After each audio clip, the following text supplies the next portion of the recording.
ఎల్బీనగర్ మన్సూరాబాద్లో భారీ ప్రమాదం త్రుటిలో తప్పింది. స్థానిక మన్సూరాబాద్లోని ఓ నివాస గృహంలో విద్యుత్ షార్ట్ సర్క్యూట్ కారణంగా ఒక్కసారిగా మంటలు చెలరేగాయి. ఇంట్లోని ఫ్రిడ్జ్లో షార్ట్ సర్క్యూట్ సంభవించి మంటలు అంటుకున్నాయి. దీంతో క్షణాల్లో ఇల్లంతా కూడా దట్టమైన పొగ కమ్మేసింది. గమనించిన కుటుంబ సభ్యులు వెంటనే అప్రమత్తమై బయటికి రావడంతో ప్రాణ నష్టం తప్పింది. మంటలు ఇతర వస్తువులకు వ్యాపించక ముందే అదుపు చేయడంతో పెను ప్రమాదం తప్పినట్లయింది. స్వల్ప ఆస్తి నష్టం జరగడంతో అంతా ఊపిరి పీల్చుకున్నారు. సమాచారం అందుకున్న స్థానిక పోలీసులు స్థలాన్ని పరిశీలించారు.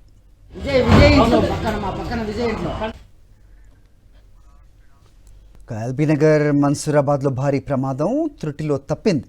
స్థానిక మన్సూరాబాద్లోని ఓ నివాస గృహంలో విద్యుత్ షార్ట్ సర్క్యూట్ కారణంగా ఒక్కసారిగా మంటలు చెలరేగాయి. ఇంట్లోని ఫ్రిడ్జ్లో షార్ట్ సర్క్యూట్ సంభవించి మంటలు అంటుకున్నాయి. దీంతో క్షణాల్లో ఇల్లంతా కూడా దట్టమైన పొగ కమ్మేసింది. గమనించిన కుటుంబ సభ్యులు వెంటనే అప్రమత్తమై బయటికి రావడంతో ప్రాణ నష్టం తప్పింది. మంటలు ఇతర వస్తువులకు వ్యాపించక ముందే అదుపు చేయడంతో పెను ప్రమాదం తప్పినట్లయింది. స్వల్ప ఆస్తి నష్టం జరగడంతో అంతా ఊపిరి పీల్చుకున్నారు. సమాచారం అందుకున్న స్థానిక పోలీసులు స్థలాన్ని పరిశీలించారు. విజయ్ విజయ్ ఇంట్లో పక్కన మా పక్కన విజయ్ ఇంట్లో